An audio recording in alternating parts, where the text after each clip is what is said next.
পারমাণবিক কর্মসূচি নিয়ে কোনো আপোষ করবে না ইরান।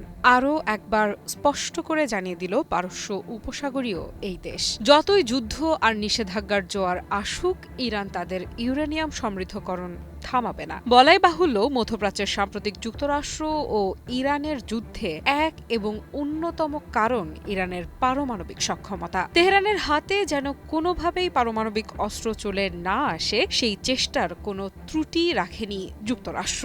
জাতিসংঘ মানবাধিকার সবকিছুকে উপেক্ষা করে, নিয়ম কানুনের তোয়াক্কা না করে বারবার সরাসরি অতর্কিত হামলা চালিয়েছে যুক্তরাষ্ট্র ইরানের ওপর। ইরানকে ভয় দেখিয়ে দমিয়ে দিতে দুটো রণতরী ভিড়িয়েছে মধ্যপ্রাচ্যে। তবুও যখন কাজ হয়নি, ধৈর্য রাখতে পারেনি যুক্তরাষ্ট্র।